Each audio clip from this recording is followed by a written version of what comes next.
수업 시작하겠습니다. 반갑습니다. 건축법부터 보면 되겠죠. 페이지는 498페이지.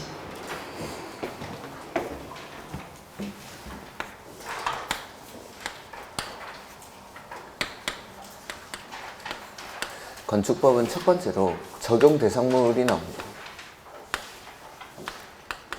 이 건축법을 어디에다 적용하는지 라고 해서 첫 번째는 여기 건물이 지어지는 대지가 나오죠.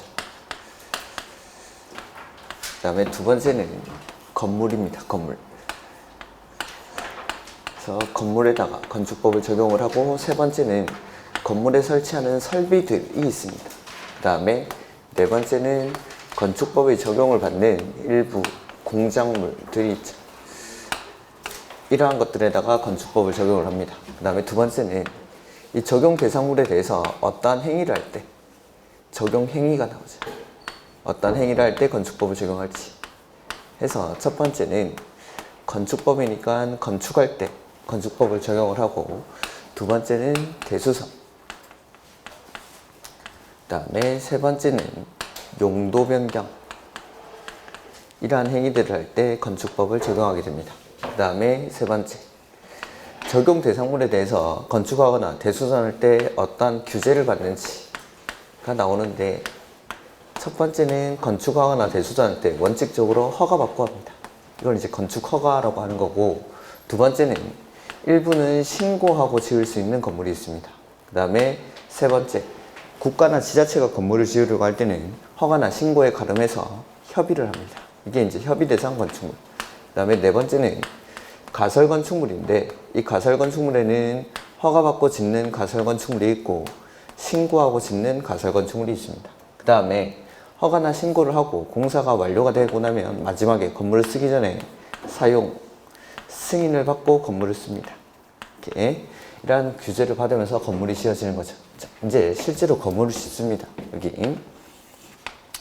건물은 여기 대지에다가 건물을 짓죠. 그래서 여기서 다시 또 대지를 배우는데, 여기서 배우는 대지는 이제 대지가 되기 위한 요건입니다. 건물이 지어지기 위한 대지는 어떠한 요건을 갖춰야 되는지 해서, 파생돼서 나오는 것들이 조경이라든지, 그 다음에 공개 공지, 그 다음에 분할 제한, 그 다음에 대지가 둘 이상의 지역, 지구, 구역 등에 걸칠 때 어떤 규정을 적용하는지 이런 것들이 나오고, 대지에 건물을 짓기 위해서는 이 대지는 반드시 도로에 접해 있어야 되죠. 그래서 두 번째로 도로를 배웁니다. 도로. 그래서 밖에 나가면 많은 도로들 중에 건축법에서 도로로 인정받기 위한 요건, 이런 것들. 그 다음에 건물을 지을 때는 건축선이라는 거에 맞춰서 건물을 짓죠. 그래서 건축선까지, 그 다음에 도로에 접해 있는 대지에다가 건축선에 맞춰서 건물을 짓고, 이 건축물이 완공이 되면은 이 건물의 각종 면적들을 산정하는 방법이 나옵니다. 그래서 이 건물이 깔고 있는 대지 면적이라든지 건축 면적, 그 다음에 바닥 면적, 그 다음에 연 면적, 그 다음에 높이나 층수 등을 산정하는 방법, 이런 것들. 그 다음에 제가 목차에는 안 적었지만 높이 제한, 건축물의 높이 제한이라든지 이행 강제금, 이 정도까지 보시면 되겠습니다. 이렇게. 첫 번째, 용어의 정의부터 보면은 498페이지. 건축법의 목적은 그냥 보시면 되고, 건축법의 적용 범위 해서 첫 번째가 이제 적용 대상물이죠. 그래서 첫 번째로 이제 건축법은 건축물에다가 적용을 하는데, 건축물의 정의가 나오죠. 건축물이란 토지에 정착하는 공작물 중 지붕, 과, 기둥 또는 벽이 있는 것 해서, 건물이 되기 위해서 꼭 필요한 건 일단 지붕이 필요하죠. 그 다음에 기둥이나 벽은 둘 중에 하나만 있으면은 건축물로 봅니다.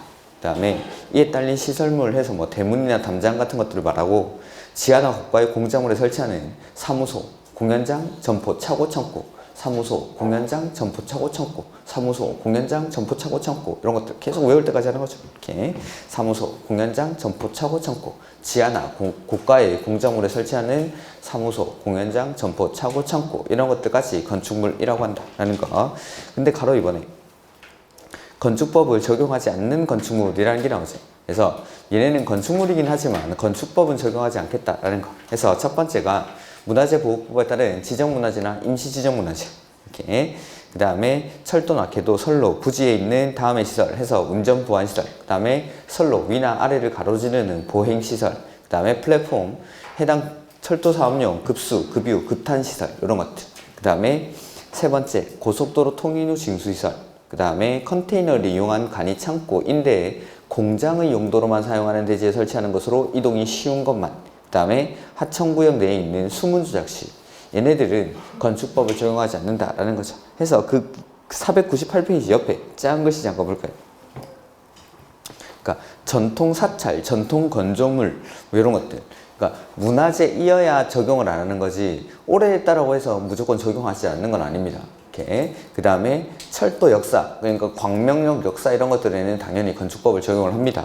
그 다음에 군사시설 뭐 이런 것들은 적용을 한다라는 거죠. 이렇게. 그 다음에 뭐 창고를 고속도로 휴게소 이런 것들도 적용을 합니다. 고속도로 통행료 징수시설을 적용을 안 하는 거지 고속도로 휴게소라든지 뭐 이런 것들 나중에 적용을 받는 거. 그 다음에 두 번째 대지죠.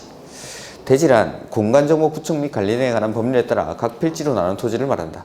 다만 대통령령으로 정하는 토지는 둘 이상의 필지를 하나의 대지로 하거나 하나 이상의 필지 일부를 하나의 대지로 할 수 있다라고 해서 자, 보면은 대지라는 건 건물이 지어져 있거나 지을 수 있는 땅을 대지라고 하는데 원칙적으로 하나의 필지가 하나의 대지가 되는 게 원칙이지만 예외적으로 둘 이상의 필지를 묶어서 하나의 대지로 보는 경우가 있고 하나 이상의 필지 일부에 대해서 일부를 하나의 대지로 보는 경우가 있다라는 거죠. 그러니까 두 필지 이상을 묶어서 하나의 대지로 본다라는 거는 여기 1번지, 2번지 토지가 있는데 이걸 묶어서 하나의 대지로 보겠다라는 거죠. 그러니까 1번지 면적이 뭐 500제곱미터, 2번지 면적이 400제곱미터 하면은 뭐 대표적으로 예를 들자면 건폐율이 40%다. 원칙은 하나의 필지가 하나의 대지가 되니까 500제곱미터의 40%, 400제곱미터의 40%에다가 건물을 지어야 되는데 둘 이상의 필지를 하나의 대지로 보게 되면 전체 대지 면적이 900제곱미터가 되는 거죠. 해서 900제곱미터의 40%에다가 건물을 짓겠다는 거. 건폐율 각종 규정들을 통합 적용하는 겁니다. 이렇게 이런 것들이 두 필지 이상을 묶어서 하나의 대지로 보는 경우. 그러면 이제 큰 것을 짓게 됩니다. 큰 거. 그래서 가로 1번에 둘 이상의 필지를 하나의 대지로 할 수 있는 토지. 보면은 동그라미 1번에 하나의 건축물을 둘 이상의 필지에 걸쳐 건축하는 경우. 큰 거 짓는 겁니다. 큰 거. 그냥. 두 번째, 공간정보 구축 및 관리에 관한 법률에 따라 합병이 불가능한 경우 중 그 불가능한 경우가 밑에 기읍, 니은, 디귿이 나오죠? 각 필지의 지번 부여직이 서로 다른 경우, 각 필지의 도면 축척이 서로 다른 경우, 그 다음에 서로 인접하고 있는 필지로서 각 필지의 지반이 연속되지 않는 경우. 요건 아마 지적법 시간에 배웠겠죠. 이러한 토지들은 1번지, 2번지를 묶어서 1번지 이렇게 할 수는 없습니다. 뭐 예를 들자면 중간에 하천이 흘러다니는 거죠. 하천이 흘러다니는 경우가 이게 지반이 연속되지 않는 경우 이런 거죠. 이런 것들은 1번지, 2번지를 묶어서 1번지 이렇게 할 수는 없지만 이걸 묶어서 하나의 대지로는 봐주겠다라는 거. 다만 위에 보면은 소유권이 서로 다르거나 소유권의 권리관계가 서로 다른 경우는 제외한다. 소유권도 동일하고 소유권의 권리관계가 동일할 때 이걸 묶어서 하나의 대지로 보겠다라는 거. 그러니까 하천 같은 거 흘러다닐 때 여기다가 복개천 만들어가지고 위에다가 복개하는 거죠. 덮어가지고 하나의 대지로 해서 건물을 지을 수 있다라는 거죠. 그 다음에 세 번째, 국계법에 따른 도시군 계획 시설에 해당하는 경우. 그러니까 기반시설 같은 것들은 못할 게 없습니다. 공공시설이니까. 이렇게. 네 번째, 아파트 단지죠. 주택단지. 이런 것들은 당연히 한 필지에 짓진 않겠죠. 그 다음에 도로 지표 아래 건축하는 건축물. 요거는 뭐 지하상가 같은 거. 길다랗게 있으니까 이런 것들도 한 필지에 짓지는 않겠죠. 위에. 다음 페이지. 6번에 보면 지금은 1번지, 2번지 이렇게 나눠져 있지만 나중에 공사가 다 끝나고 나서 사용 승인을 신청할 때는 합칠 것을 조건. 이렇게. 그러니까 나중에는 1번지로 합칠 거니까 요걸 처음부터 하나의 대지로 봐주겠다라는 거. 그 다음에 가로 2번에 하나 이상의 필지 일부를 하나의 대지로 할 수 있는 토지. 그러니까 요 중에서 요만큼 요 노란색 부분만 대지로 봐주겠다라는 겁니다. 요 부분만. 첫 번째, 도시군계획시설이죠. 그러니까 공공시설이니까 이런 것들도 안 될 게 없죠. 도시군계획시설. 그러니까 도시군계획시설 부지는 둘 이상의 필지를 묶어서 하나의 대지로 할 수도 있고 하나 이상의 필지 일부를 하나의 대지로 할 수도 있다라는 거. 그 다음에 2번, 3번, 4번 아마 묶어 두셨겠죠?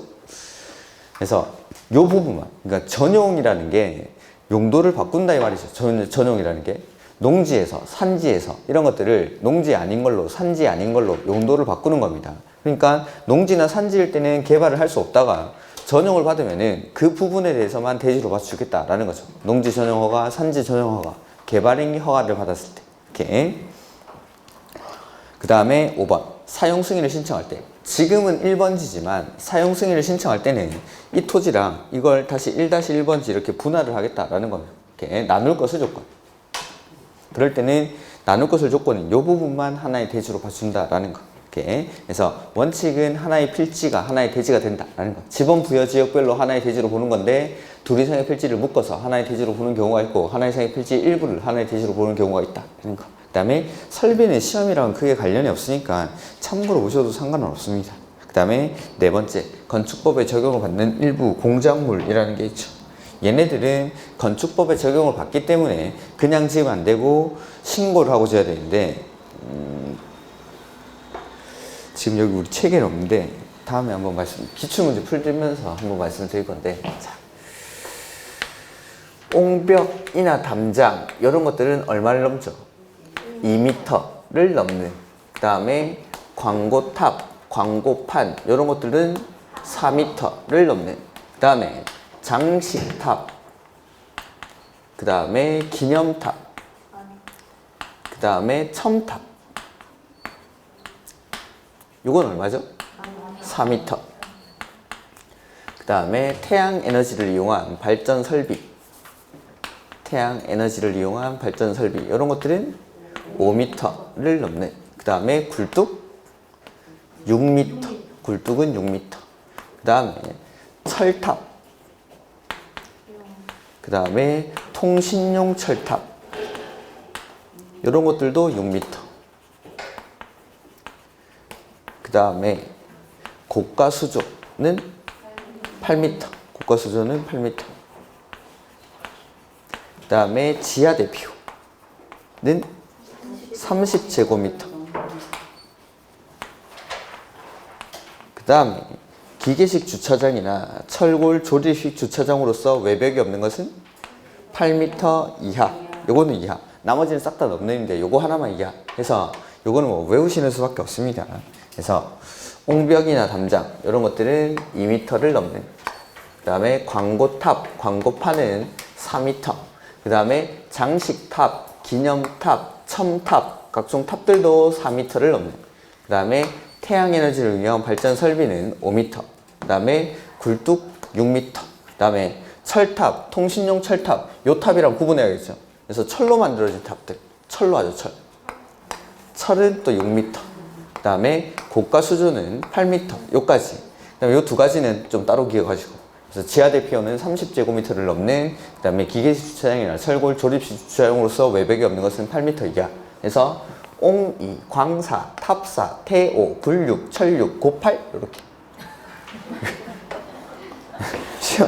시험이 그렇게 나오니까. 그래서 다음 중 축조 신고 대상 공작물에 해당하는 것은 해가지고 5m의 굴뚝 뭐 이런 식으로, 4m의 태양에너지를 이용한 발전 설비, 3m의 광고탑 뭐 이런 식으로 하면 고르는 겁니다. 그래서 이런 것들을 외워두시고 문제를 푸셔야 됩니다. 그래서 옹벽이나 담장은 2m를 넘는, 광고탑, 광고판은 4m를 넘는, 그 다음에 장식탑, 기념탑, 첨탑 이것도 4m를 넘는, 그 다음에 태양에너지를 이용한 발전 설비는 5m를 넘는, 그 다음에 굴뚝 6m, 그 다음에 철탑, 통신용 철탑 이런 것들 6m, 고가수조는 8m, 지하대피호는 30제곱미터를 넘는, 그 다음에 기계식 주차장이나 철골 조립식 주차장으로서 외벽이 없는 것은 8m 이하. 이렇게 이거는 이하라는 거, 이하. 8m 이하.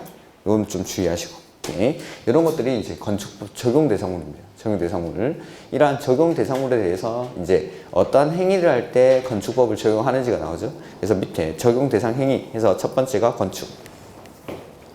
건축법상 건축에는 총 5가지 행위가 있죠.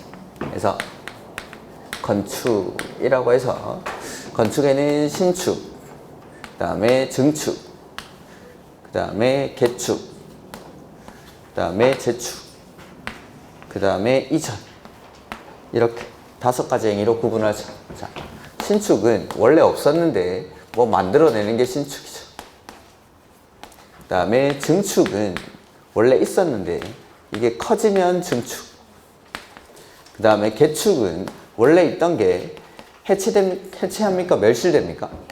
해체하죠. 해체하고 나서 커지면 안 되죠. 종전 규모 안에서 같거나 작게 짓는 거.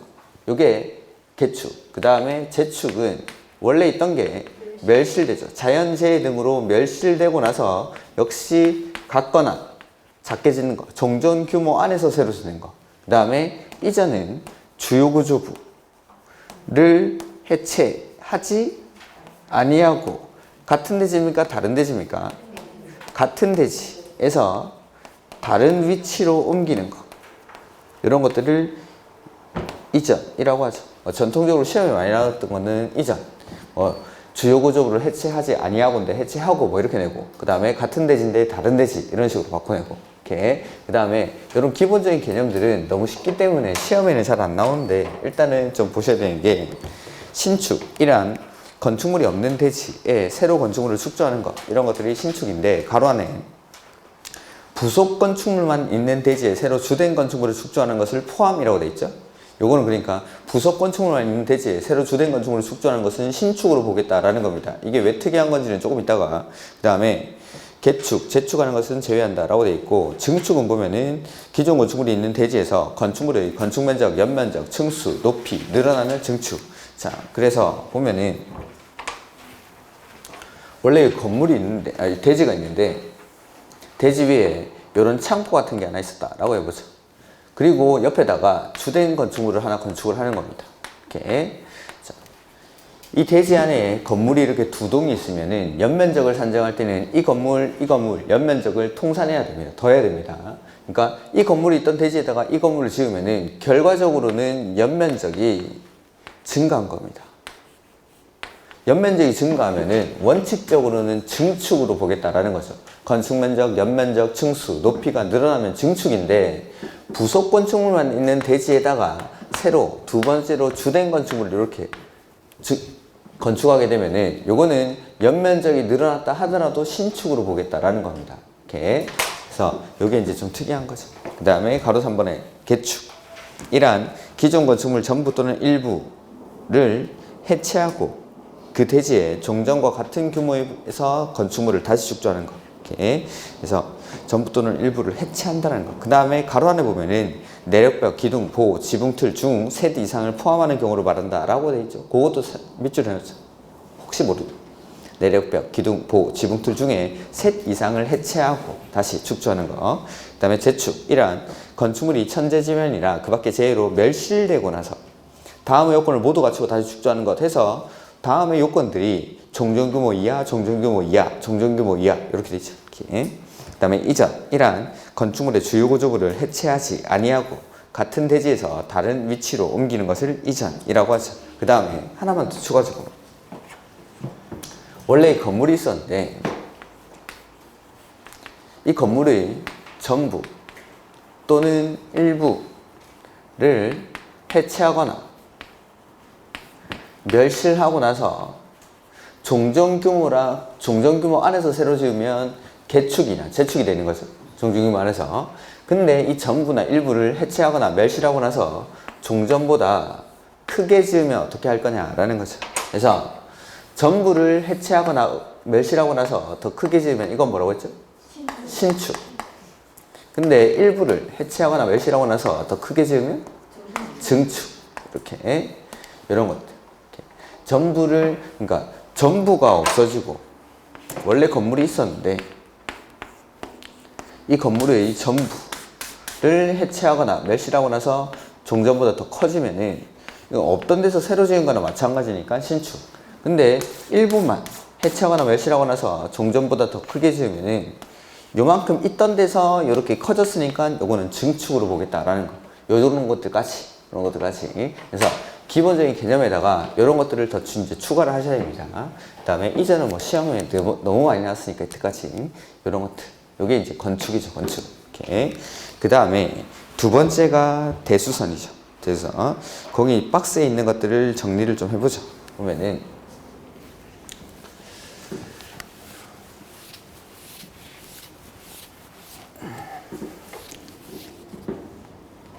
대수선이라는 건 첫 번째 내력벽, 그 다음에 두 번째는 기둥, 그 다음에 세 번째 보, 그 다음에 네 번째는 지붕틀. 이런 것들을 증설 내지는 해체하거나, 그 다음에 30제곱미터 이상, 나머지는 3개 이상을 수선하거나 변경하는 행위를 대수선. 그 다음 다섯 번째는 방화벽이나 방화 구획을 위한 바닥이나 벽. 그 다음에 여섯 번째 주계단, 피난계단, 그 다음에 특별 피난계단. 이런 것들. 일곱 번째 다가구, 다세대, 세대 간의 경계벽. 이런 것들을 증설 내지는 해체하거나, 그 다음에 수선, 그 다음에 변경하는 행위를 대수선이라고 합니다. 그러니까 요거는 건축법을 적용받게 되니까 이런 것들은 그냥 하면 안 되고 허가받고 해라 라는 거죠. 이렇게. 그러니까 아무거나 고친다라고 해서 그걸 대수선으로 보진 않습니다. 대수선의 대상이 되는 것들은 이런 것들. 하나 더 남아있는데 그건 조금 있다가. 그래서 이러한 것들을 증설, 해체하거나 수선, 변경하는 행위를 대수선이라고 합니다. 그러니까 일단 요게 대수선의 대상이라는 거. 그 다음에 이렇게 나눴었죠. 이렇게 나눠가지고 일단은 아래 위로 공통적인 게 증설, 해체 이런 것들은 일단 대수선. 증설, 해체는. 근데 차이가 나는 게 수선, 변경에서 위에 있는 것들은 얼마 이상? 30제곱미터나 3개 이상을 수선 변경할 때 그때 대수선인데, 밑에 있는 것들은 앞에 숫자가 없죠. 숫자가 없으니까 1제곱미터 한 개만 건드려도 수선 변경해도 이건 대수선이다 라는 뜻이었죠. 그래서 여기 위에 있는 거 내력벽, 기둥, 보, 지붕틀 이런 것들이 주요 구조부였죠. 주요 구조부에는 두 개 더 있죠. 내력벽, 기둥, 보, 지붕틀이랑 그 다음에 바닥, 그 다음에 주계단 이런 것들까지가 주요 구조부. 그러니까 아무거나 건든다라고 해서 아무거나 증설, 해체, 수선, 변경한다라고 해서 대수선이 되는 게 아니라 주요 구조부를 증설, 해체하거나 30제곱미 대상을 수선, 변경할 때 그때 대수선으로 보겠다라는 거. 근데 밑에 있는 것들 얘네는 증설, 해체가 대수선이 되는 건 맞는데 수선, 변경할 때 주요 구조부도 30제곱미터 3개 이상을 수선 변경해야 되는데 얘네는 1제곱미터 한 개만 수선 변경해도 대수선인 거죠. 그래서 이건 뭐로 불렀어요? 울트라. 주요 구조부보다 훨씬 중요한 겁니다. 울트라 주요 구조부 라서 얘네는 조금만 수선 변경해도 대수선입니다 라는 거. 그래서 뭐 연습 문제를 몇 개 풀어봤었죠.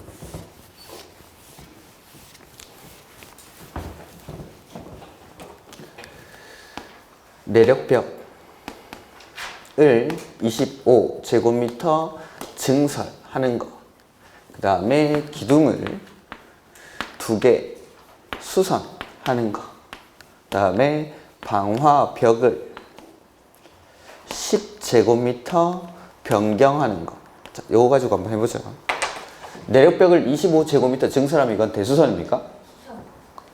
대수선입니까? 아니긴 또 뭐 아닙니까? 맞지? 기둥을 2개 수선하는 건? 아니죠. 방화벽을 10제곱미터 변경하는 건? 대수선 맞죠? 그래서 일단 숫자는 제일 마지막에 뭐라고 했죠? 앞에 있는 게 대수선의 대상에 해당하면은 끝을 가는 겁니다. 끝을. 그래서 일단은 증설, 해체는 아래 위로 둘 다 숫자가 없기 때문에 증설, 해체라는 말이 나오면 그건 대수선입니다. 증설, 해체가 나오면. 그러니까 이거는 숫자 볼 필요도 없이 대수선. 근데 맨 뒤에 이제 수선이나 변경이 나왔을 때 앞에 걸 확인하시는 거예요. 그래서 앞에 게 주요 구조부일 때는 3개 이상 30제곱미터 이상이 맞는지를 확인하시고 그 다음에 앞에 게 울트라다 이럴 때는 숫자를 볼 필요도 없이 이것도 수선 변경도 대수선 이렇게 해서 맨 마지막에 숫자를 확인하시는 거지 앞에 먼저 숫자를 확인하시면 엄청 헷갈립니다. 그래서 증설 해체 나오면은 일단 대수선, 수선 변경일 때는 앞에 거 확인하고 주요 구조부일 때는 마지막에 숫자를 확인하고 주요 구조부가 아니라 울트라다 그러면은 숫자 확인할 필요도 없이 수선 변경도 대수선 이렇게. 근데 거기 502페이지 박스 위에 보면은 증축, 개축, 재축에 해당하지 아니하는 것 거기다 밑줄 해놨죠. 증축, 개축, 재축에 해당하지 아니하는 것 502페이지 맨 밑에 거기 박스 위에 증축, 개축, 재축에 해당하지 않는 것. 그래서 요거 이렇게 했었죠. 올해 기출문제 요게 나왔던 것 같은데 내력벽을 25제곱미터 증설해서 기출문제 건축면적이 들었던 것. 건축면적이 증가를 했습니다. 이거는 대수선이 아니라고 했죠. 내력벽을 25제곱미터 증설하면 이건 대수선이 맞지만 그 결과 건축면적이 증가해버리면은 이게 증축에 해당해버리니까 그때는 대수선으로 보지 않겠다라는 거. 이렇게. 그래서 건축면적, 연면적, 층수, 높이가 늘어나면 그건 증축이니까 내력벽을 25제곱미터 증설하는 것까지는 대수선이 맞는데 그 결과적으로 건축면적이 늘어나 버리면은 그러한 행위는 대수선으로 보지 않습니다. 이렇게. 그러니까 대수선보다는 건축의 개념을 우선시하겠다라는 뜻인 거죠. 이렇게. 그 다음에 제가 하나 정리 안 한 게 503페이지 박스 안에 맨 밑에 보면은 건축물의 외벽 마감 재료 요것도 대수선의 대상입니다.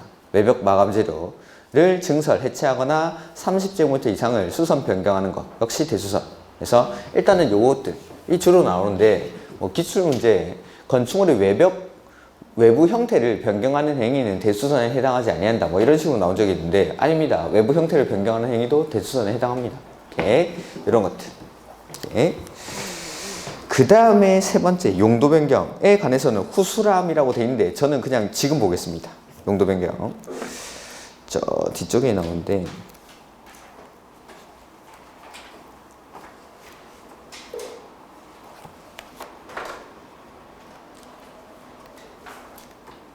페이지가 543페이지.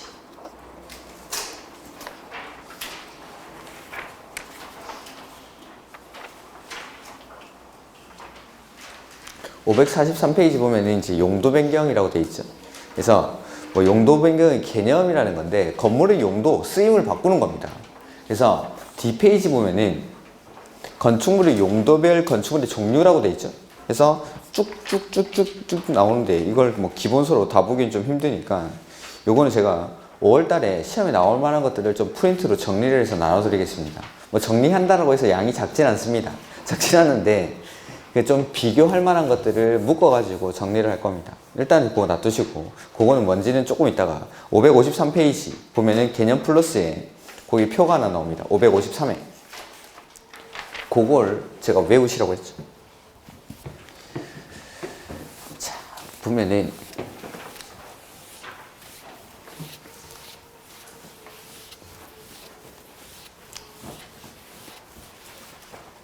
우리나라에 있는 건물의 종류를 분류를 하면 그렇게 되는 겁니다. 이렇게. 그래서 크게는 일단 9개의 시설군으로 분류를 합니다. 9개의 시설군. 지금 어디 하는지 아시죠? 553페이지. 9개의 시설군 이거 어떻게 외웠죠? 자, 산, 전, 문, 영, 교, 근, 주, 기 이렇게 외우셔야 됩니다. 이거 자산 전문 연교 근주기 이렇게 9개의 시설군. 그 책을 보기 힘드신 분들은 그냥 노트를 보셔도 상관없습니다. 그래서 9개의 시설군은 자가 자동차죠. 그 다음에 산은 산업 등 시설군. 전은 전기 통신. 그 다음에 문은 문화 집회. 그 다음에 영은 영어, 교는 교육, 복지, 근은 근립, 주는 주거, 업무, 기는 기타. 이렇게 9개의 시설군. 요거는 순서 절대 틀리면 안 됩니다. 9개의 시설군. 자산 전문 연구 건축이. 요 순서대로. 그 다음에 이 9개의 시설군들마다 건물의 용도를 29가지로 분류를 합니다. 그 다음에 이 29개의 용도군들마다 해당하는 건물의 종류들이 있습니다. 이 건물의 종류가 뭐냐면 지금 많이 넘어왔던 거기 있는 거. 그러니까 552페이지 맨 끝에 보면은 29 야영자 시설 이렇게 돼 있죠. 그러니까 요 29개의 용도군이 있는데 그 29개의 용도군들마다 해당하는 건물의 종류를 그렇게 분류를 해 놓은 겁니다. 이렇게. 그래서 내가 뭐 주유소가 뭐에 해당하는지 찾아보려면은 여기 찾아보면 됩니다. 주유소는 아마 위험물 저장 및 처리 시설이 있을 겁니다. 요양병원은 뭐지? 하면은 여기 의료시설에 있겠죠. 이렇게. 그 다음에 내가 카페 같은 거 하려고 하는데 카페가 어디에 해당하는지 찾아보려면 아마 일종 분석에 있을 겁니다. 그런 식으로 여기 분류가 되어 있는 겁니다. 분류가. 건물의 이제 종류를 한 130여 가지 정도 되는데 이런 것들을 다 이제 해당하는 용도들마다 분류를 해 놓은 게 그 우리가 넘어왔던 그 표입니다. 이렇게. 그거는 이제 뭐 나가서 이제 일을 하실 때는 이런 것들을 이제 계속 보셔야겠죠. 계속 보셔야 되는데 지금 시험을 위해서는 이걸 다 외우기는 좀 힘드니까 제가 정리를 해올 겁니다. 나중에. 그래서 이런 것들. 자, 그 건물의 종류고 29개의 용도군들까지 요거까지는 외워야 된다. 우리가 시험을 위해서는. 그래서 자동차에는 자동차, 그 다음에 산업, 이게 좀 많죠. 운수, 공장, 창고, 그 다음에 자원순환 관련 시설, 그 다음에 위험물 저장 및 처리 시설, 그 다음에 묘지 관리 시설, 그 다음에 장례 시설, 이런 것들. 그 다음에 전기통신, 발전, 그 다음에 방송, 그 다음에 문화집회시설은 문화집회시설, 그 다음에 종교시설, 위락시설, 그 다음에 관광, 휴게시설, 그 다음에 영업은 다중이용시설, 그 다음에 판매시설, 그 다음에 업무시설. 이거 한 번도 안 했습니까? 숙박시설 했었죠? 안 했을 리가 없는데 이거 안 했습니까? 안 했으면 하죠. 뭐 지금. 그 다음에 교육복지는 의료시설, 그 다음에 교육연구시설, 그 다음에 노유자시설, 그 다음에 수련시설, 그 다음에 야영장시설. 이렇게. 그 다음에 근리는 1종, 2종 근리. 그 다음에 주거 업무는 단독주택, 그 다음에 공동주택, 그 다음에 업무시설, 교정 군사시설, 그 다음에 기타에는 동식물 관련 시설.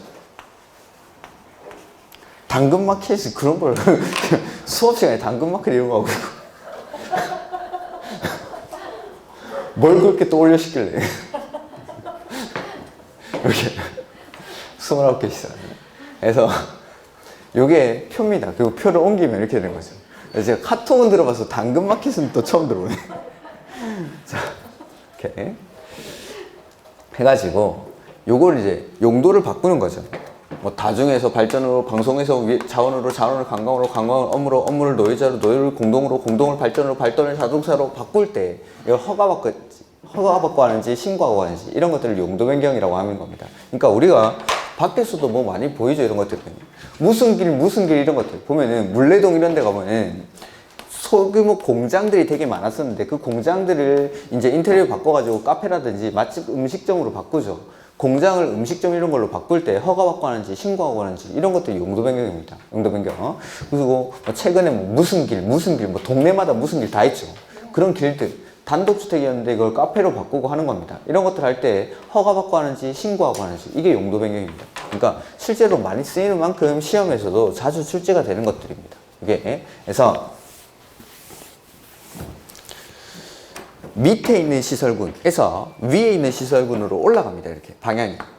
올라갈 때는 허가받아야 됩니다. 근데 위에 있는 시설군에서 밑에 있는 시설군으로 내려올 때 이럴 때는 신고합니다. 그러니까 올라가면 올라갈수록 이게 좀 위험한 시설이라고 생각하시면 됩니다. 그래서 올라갈 때는 허가받고 내려갈 때는 신고하고 줄이 바뀌는 겁니다. 줄이. 그러니까 용도를 바꾸는데 다른 줄로 바뀔 때 밑에 있는 줄로 바뀔 때는 신고하고 위에 있는 줄로 바뀔 때는 허가받고 이렇게. 근데 같은 줄에서 바뀝니다. 같은 줄에서. 그러니까 여기 문화집회시설에서 위락시설로 바꾸고 종교시설을 관광휴게시설로 바꾸고 의료시설을 수련시설로 바꾸고 이렇게 같은 줄에서 바뀔 때는 대장의 기재내용 변경 신청이라는 걸 합니다. 이게 무슨 뜻이냐면 자, 건축물 대장을 떼보는 거죠. 건축물 대장을. 건축물 대장을 떼보면은 건축물의 용도라는 란이 있습니다. 용도. 그 용도란에 뭐가 적혀 있냐면 29개의 용도 중에 하나가 적혀 있습니다. 건물의 용도에. 그러면은 자, 내가 원래는 의료시설을 하고 있었는데 이걸 교육연구시설 이렇게 바꿔본다고 그러죠. 그럼 원래 그 병원으로 쓸 때는 용도란에 의료시설이라고 써져 있던 걸 이걸 바꿔줘야 된다는 거죠. 교육연구시설 이런 식으로. 그게 대장의 기재내용 변경 신청을 한다는 겁니다. 이렇게. 그래서 올라갈 때는 허가받고 내려갈 때는 신고하고 같은 줄에서 바뀔 때는 기재내용 변경 신청 이렇게 해서 보면은 552페이지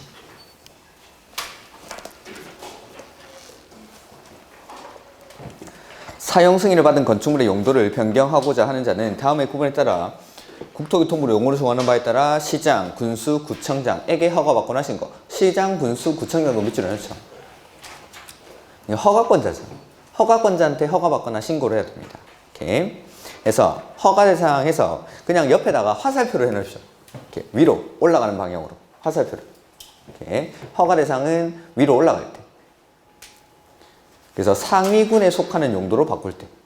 그 다음에 신고 대상은 옆에 또 화살표를 밑으로 해놓으면 되겠죠. 밑에 줄로 내려올 때. 이렇게. 줄이 바뀌어야 됩니다. 다른 시설군으로 바뀌는 거. 그 다음에 옆에 4번에 보면은 동일한 시설군 내의 용도 변경이라고 되어 있죠. 같은 줄에서 바뀔 때. 시설군 중 같은 시설군 안에서 용도를 변경하고자 하는 자는 시장, 군수, 구청장에게 밑줄. 건축물 대장의 기재내용 변경 신청.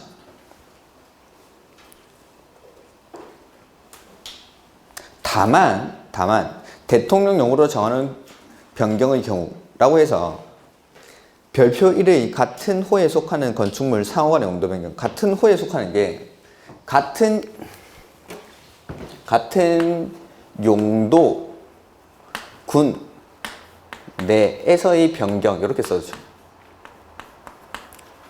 그러니까 기재내용 변경 신청은 같은 줄에서 다른 용도로 바뀌는 겁니다. 같은 줄에서 다른 용도로.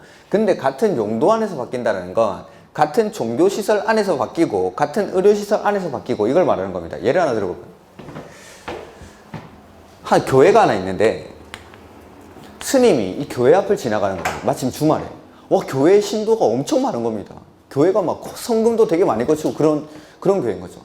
이걸 스님이 그걸 지나가다가 내가 저걸 사야겠다 생각하는 거죠. 그래서 교회를 사가지고 이걸 절로 바꿉니다. 교회일 때도 종교시설 바꾸고 나서도 종교시설이죠. 이럴 때는 그냥 바꾸면 된다라는 거죠. 종교 화합을 위해서 뭐 다른 사유도 있겠죠. 절을 교회로 또 바꾸는 겁니다. 이것도 마찬가지. 바뀌기 전에도 종교시설, 바꾸고 나서도 종교시설. 이 종교시설 안에서 바뀌는 거죠. 이럴 때는 그냥 한다라는 거죠. 기재 내용이 그대로 용도 변경하기 전에도 종교시설이고 바꾸고 나서도 종교시설이니까 바꿀 필요도 없다라는 거죠. 뭐 또 이제 병원 같은 거, 치과 같은 거 하다가 이걸 피부과로 바꾸는 거죠. 바꾸고 전에도 의료시설, 바꾸고 나서도 의료시설이니까 이럴 때는 그냥. 그래서 같은 용도군 내에서의 변경은 그냥 하면 됩니다. 그 다음에 뒤에 동그라미 2번에 보면은 국계법이나 그 밖의 관계 법령에서 정하는 용도전에 적합한 범위에서 밑줄 1종근생, 2종근생 상호간의 용도 변경. 1종근생이나 2종근생은 그 자영업자들이 대표적으로 제일 많이 하는 업종이 1종근생이랑 2종근생입니다. 그러니까 자영업자들이 그 용도 변경을 편하게 해주기 위해서 1종근생, 2종근생 상호간의 용도 변경은 그냥 해도 됩니다. 이렇게 해서 자, 용도 변경할 때 올라갈 때는 뭐 봤죠? 올라갈 때는 허가, 내려갈 때는 신고. 같은 줄에서 바뀌면 기재내용 변경 신청을 합니다. 기재내용 변경 신청. 근데 같은 용도 안에서 바뀔 때는 그냥 합니다. 같은 용도에서 교회를 절로 바꾸고 절로 교회로 바꾸고 피부과 하다가 치과하고 이런 것들 그냥 합니다. 그 다음에 1종 근생, 2종 근생, 상호간의 용도 변경도 그냥 할 수 있습니다. 건축 제한에만 적합하면 이런 것들. 요게 허가받는지 신고하는지 이런 것들입니다. 그러니까 이 표를 못 외우면 문제를 못 푸는 겁니다. 문제가 저 뒤에 어디 하나 나온 555페이지. 그러면 실력 체크 이렇게 돼 있죠? 이런 문제가 나오는 겁니다. 이런 문제. 이거는 이제 옛날 스타일이고 최근에는 일 거보다 더 어렵게 나옵니다. 그러니까 다음 중 허가 대상을 골라라, 신고 대상을 골라라. 허가 대상 고르라고 하면은 이 표에서 올라가는 거. 그다음에 신고 대상 고르라고 하면은 내려오는 거. 이런 것도 찾는 겁니다. 이렇게. 그래서 보면은 신고 대상인 경우만 모두 고른 것은 내려오는 거 찾는 거죠. 보면은 판매 시설은 여기 있죠. 판매 시설을 뭘로 바꾸죠? 창고. 창고는 위로 올라가죠. 허가 이거 아니고. 숙박시설은 여기 있죠. 그 다음 위락시설 이것도 올라가죠. 허가고. 그 다음에 장례시설 여기 있죠. 이걸 종교시설 내려오죠. 요거는 신고. 그 다음에 의료시설 여기 있죠. 요거를 교육연구시설 옆으로 가죠. 이건 뭐 하는 거죠? 기재내용 변경 신청 역시 신고 대상은 아니죠. 그 다음에 일종 근생을 업무시설로 내려오죠. 신고 이렇게 찾는 겁니다. 그러니까 이 표를 못 외우면은 당연히 이 표를 주고 풀라고 하진 않겠죠. 표를 알고 있어야 문제를 풀 수 있는 거. 그래서 표를 외우셔야 되는데, 자, 외워보죠. 자, 일단 요 9가지. 이거는 순서를 절대 바꾸면 안 됩니다. 이거 올라가는지 내려가는지를 알아야 되니까 요 자산 전문 연교 건축. 자산 전문 연교 건축기. 이건 전국 수험생이 다 이렇게 외웁니다. 이거는. 순서를 절대 바꾸면 안 되고, 이 뒤에 거는 어떻게든 자기가 편하게 외우면 되는데, 저는 이렇게 외운다라는 걸 한번 보여드리긴 하겠는데, 자동차는 자동차 하나밖에 없죠. 됐고, 산업, 요게 좀 많은데, 말을 한번 만들어 보죠. 운수, 공장에, 창고에 가는 겁니다. 운수, 공장, 창고에 가니까 뭐가 있냐면, 자원순환 관련 시설이 있습니다. 이게 밟으면 어떠냐면, 위험한데, 밟아서 묘지에 가서 장례를 치렀습니다. 운수, 공장, 창고에 가니까 이 자원순환 관련 시설이 있는데 이거 밟으면 위험합니다. 근데 밟아서 묘지에 가서 장례를 치렀다. 그 다음에 전기는 발전소에서 나오고 통신은 방송국에서 나오고 이렇게 기억하죠. 전기는 발전소에서 나오고 통신은 방송국에서 나오고 이렇게. 그 다음에 문화집회시설 죄송합니다. 그냥 외워주십시오. 문종위관 이렇게 주말에 사람들이 많이 모이는 곳입니다. 이렇게. 그 다음에 영업시설 요거는 영업사원 이름이 운숙입니다. 잘못 썼는데. 업무시설.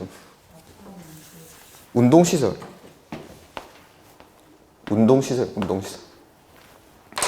영업사원 이름이 운숙입니다. 이 사람이 영업을 잘하는 거죠. 그래서 다 팔았습니다. 다 판 운숙.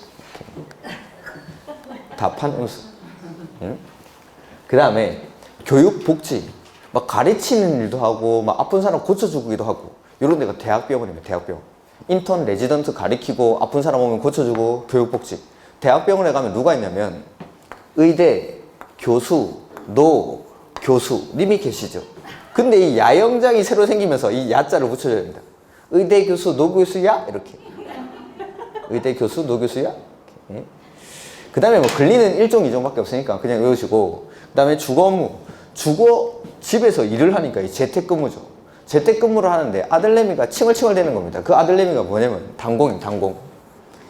이 단공이 칭얼대니까 놔두고 일을 할 수 없겠죠. 그래서 업고 일을 하고 업고 단공을 업고 일을 하죠. 단공 업고 이렇게. 그다음에 기타는 동식물 관리에서 이렇게.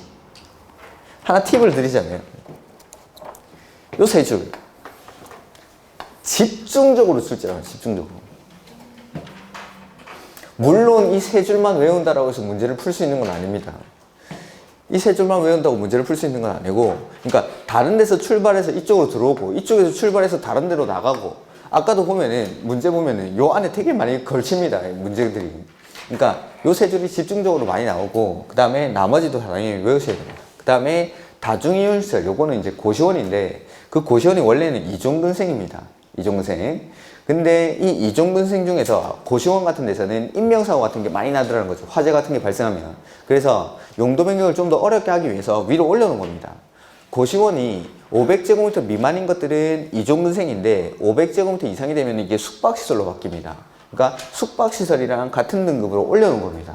이렇게 고시원은 이종근생 중에 이것만 빼가지고, 그러니까 요 이종근생에는 다중생활시설은 제외된다라고 아마 돼 있겠죠. 이렇게. 이런 것들. 기존에는 요 정도만 알아도 문제가 풀렸는데 이제는 그 뒤에 것들도 나옵니다. 554페이지. 사용 승인 규정 준용 등 이렇게 되어 있죠. 보면은 허가나 신고 대상인 경우로서 허가나 신고 대상인 경우 미출하죠. 그러니까 올라가든 내려가든 관계없죠. 허가나 신고 대상인 경우로서 용도 변경하는 부분의 바닥 면적 확대가 미출 100제곱미터 이상 인 경우 사용 승인에 관해서는 가로 안에 미출 사용 승인 규정을 준용.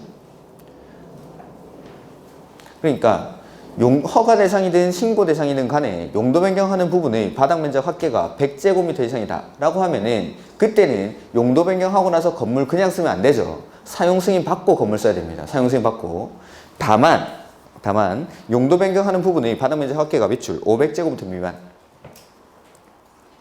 으로써 쭉 미출하죠. 대수선에 해당하는 공사를 수반하지 아니하는 경우에는 그러하지 아니하다. 이럴 때는 사용 승인을 안 받고 건물을 써도 된다라는 거죠. 그 다음에 그 뒤에 허가 대상인 경우 미출. 이거는 이제 올라가는 경우죠. 올라가면은 그게 더 위험한 시설로 바꾸는 거라고 했죠. 허가 대상인 경우로서 용도 변경하는 부분의 바닥 면적 합계가 500제곱미터 이상 미출. 인 경우에는 가로축 띄워놓고 설계에 관하여는 거기 건축물 설계 규정을 준용 미출. 건축물 설계 규정을 준용한다는 게 무슨 말이냐면 건축사가 설계를 해야 됩니다. 건축사가.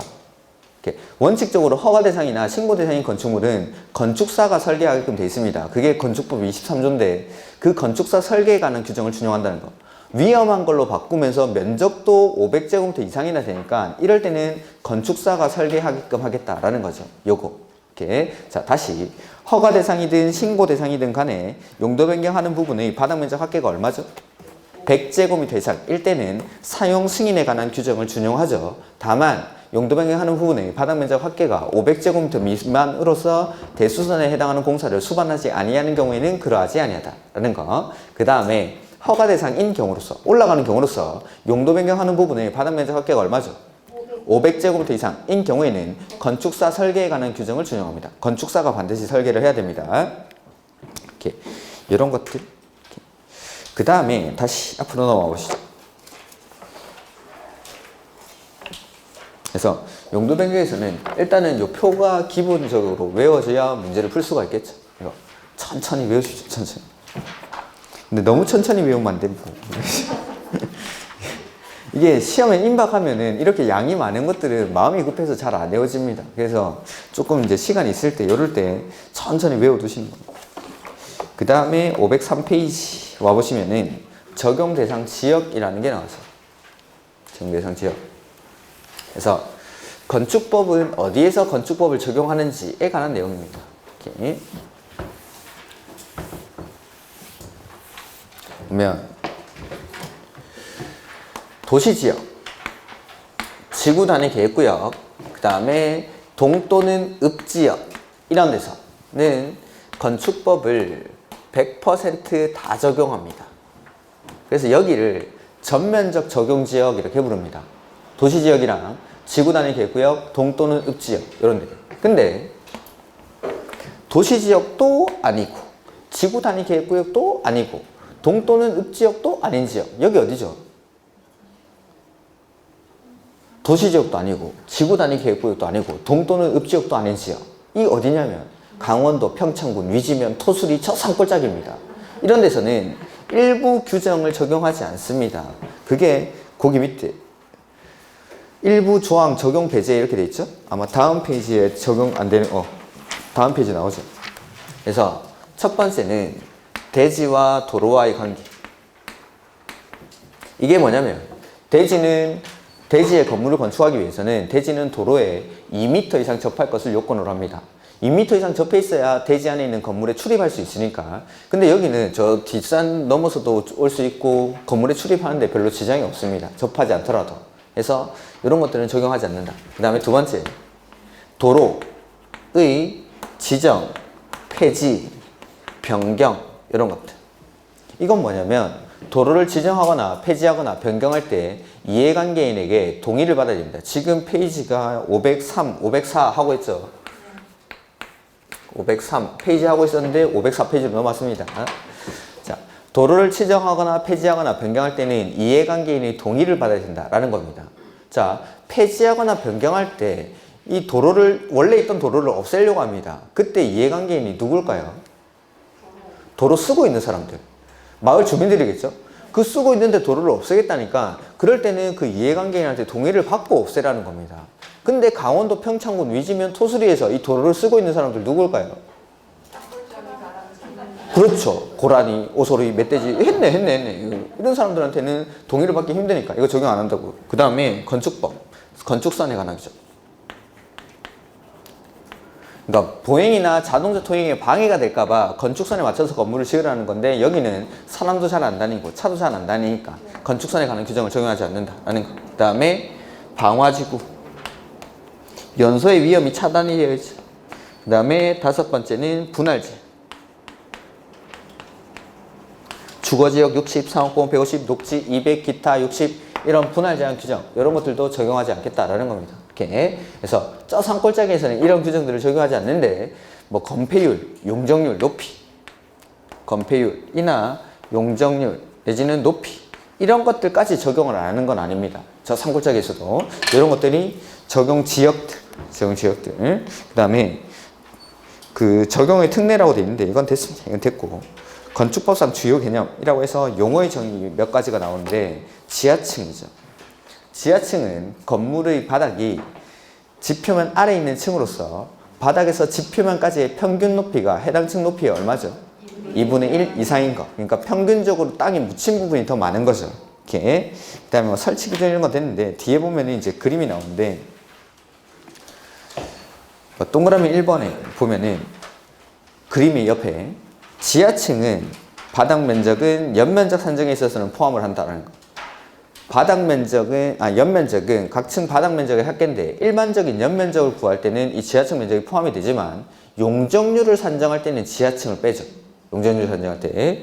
그 다음에 층수 산입할 때도 이 지하층을 뺍니다. 나중에 이걸 볼 겁니다. 그 다음에 거실. 사람들이 머무는 공간을 그냥 통칭해서 거실이라고 하죠. 그래서 거주, 직무, 작업, 직패, 오락, 그 밖에 이와 유사한 목적을 위해서 사용되는 방을 거실이라고 합니다. 그 다음에 앞에 주요 구조부가 몇 번 나왔었는데 주요 구조부 6가지가 뭐죠? 내력벽, 기둥, 바닥, 보, 지붕, 틀, 주계단, 내, 기, 바, 보, 지, 주 이렇게 요 6가지. 그래서 그 뒤에 다만 사회기둥, 최하층 바닥, 작은 보, 차양, 옥외계단 그 밖에 이와 유사한 것으로 건축물의 구조상 중요하지 아니한 부분은 그러하지 아니하다. 이렇게. 그 다음에 건축 관계자 이런 것들을 그냥 한번 읽어봐 보십시오. 그 다음에 관계 기술자 이런 것들도 됐고 그 다음에 화재 예방을 규정 이것도 됐습니다. 그 다음에 부속 건축물 뭐 이런 것들도 그냥 한번 읽어봐 보시고 부속 용도, 리모델링 한번 볼까요? 건축물의 노후화를 억제하거나 기능 향상 등을 위해서 대수사하거나 건축물의 일부를 증축 또는 개축하는 행위를 말한다. 이렇게. 그 다음에 발코니는 전에 한번 말씀드렸고 우리 아파트에 있는 베란다라고 부르는 거. 그 다음에 510페이지.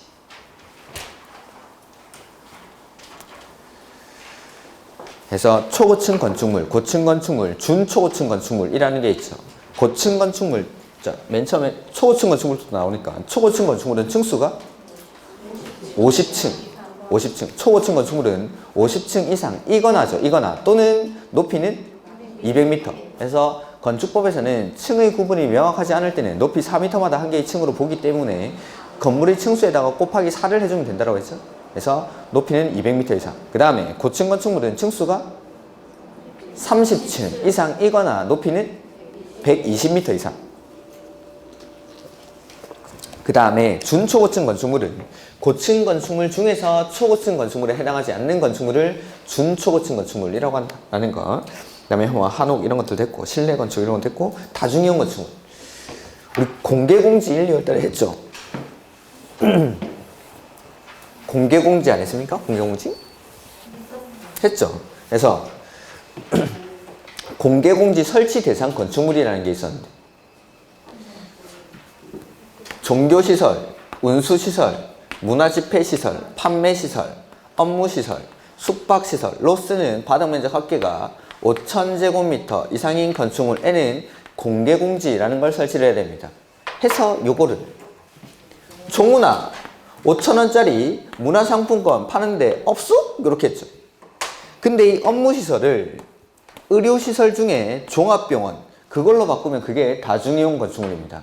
그러니까 공개공지라는 건 사람들이 많이 모이는 곳에 아무나 와서 쉴 수 있는 공간을 제공하기 위해서 공개공지를 설치하는 거고 다중이용 건축물도 사람들이 많이 모이는 건물입니다. 그러니까 설치 대상 건축물이랑 요 공개공지가 똑같습니다. 그래서 요것도 요거 다중이용 건축물도 보면은 종교시설, 운수시설, 문화집회시설, 판매시설, 업무시설 대신에 의료시설 중에 종합병원, 숙박시설 중에 관광 숙박시설, 운수시설 중에 여객용 시설 이렇게 돼 있어요. 그러니까 사람들이 많이 모이는 시설이라는 거죠. 다중이용 건축물. 로스는 바닥면적 합계가 5,000제곱미터 이상. 조문화 5,000원짜리 문화상품권 파는데 의숙? 이렇게 업숙 말고 의숙? 의숙 하면은 그게 다중이용 건축물. 업숙 하면은 공개공지 설치 대상 건축물. 이런 것들. 그리고 이게 아니더라도 16층 이상인 건축물은 다중이용 건축물입니다. 사람들이 많이 모이는 겁니다. 근데 문화집회시설에서 제외되는 게 동물원, 식물원을 제외한다. 거기도 있지. 이렇게. 그래서 종교시설, 운수시설, 문화집회시설, 판매시설, 의료시설, 숙박시설로 쓰는 바닥면적 합계가 5,000제곱미터 이상 이거나 16층 이상인 건축물을 다중이용 건축물이라고 하고 그 밑에 준다중이용 건축물 나오죠. 그거는 1,000제곱미터 이상 그것만 밑줄하죠. 그래서 종류는 위에 있는 다중이용 건축물에다가 몇 가지 더 추가가 됩니다. 몇 가지 더 추가되는데 그 준다중이용 건축물 시설까지는 다 외우긴 좀 힘드니까 일단은 다중이용 건축물에 있는 시설들은 거기 다 들어가고 거기다가 몇 가지 더 추가가 되는데 그것보다도 면적이 1,000제곱미터 이상이라는 거 그것만 좀 기억하죠. 이렇게. 그 다음에 특수구조 건축물은 희한하게 생긴 건물입니다. 그럼 됐고 그 다음에 우리 책엔 지금 면적 산정 방법이 앞에 나와 있는데 그냥 제가 하는 순서대로 나중에 설명드리겠습니다. 일단 요거는 그 다음에 어딜 볼 거냐면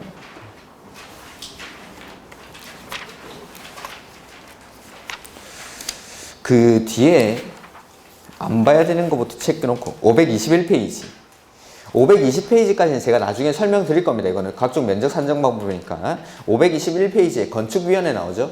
이런 거 보지 마십시오.